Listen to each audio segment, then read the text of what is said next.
ওই গ্যাস দোকানে যে ধাক্কা মারো আমি তখন সাইকেলটা ঘুরিয়ে নিই ওইখানে গ্যাস আছে যা ওইটাই গেছে মানে দাদা দাদা দাদা দাদা হ্যাঁ বলুন। আপনার কাছে গ্যাস পাওয়া যাবে? হ্যাঁ গ্যাস পাওয়া যাবে, দামটা একটু বেশি। আরে নিয়ে আসুন দেখি।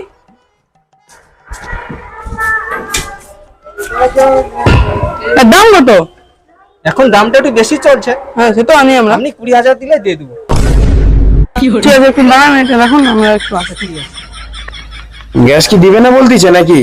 হ্যাঁ দিবে তো বলতিছে, কিন্তু বলতিছে যে মানে এটা একটু মানে লুকিয়ে টুকিয়ে দিবার জন্য দামটা একটু বেশি কত দিচ্ছে। বলতিছে? বলছে নাকি 20,000 টাকা দিলে আমাদেরকে দিবে। ঠিক আছে গ্যাসটা নিয়ে নে, ওপাশে জলায় ফিকিয়ে দিয়ে পালিয়ে যাবো। ওই জায়গাটায় হ্যাঁ ওকে হ্যাঁ, সিলিন্ডারটা আগে নিয়ে নেবো, হ্যাঁ। দিয়ে ওকে ফেলে দিয়ে চলে এলাম নাকি? হ্যাঁ যাচ্ছি একটু বেশি আসুন, দেখ আসুন। তো একটু দাঁড়ান যাচ্ছি। হ্যাঁ দাদা তাহলে আমরা এই গ্যাসটা নিয়ে নিচ্ছি। আচ্ছা দিচ্ছি, টাকাটা দিন।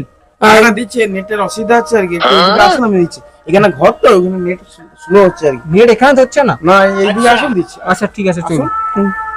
ওদিকে চলুন না আরে হ্যাঁ এবার বলুন, এখানে করবো। হ্যাঁ, এখানে করবো।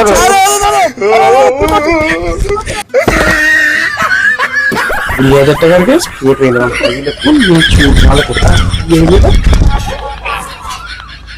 চলো বলো তাহলে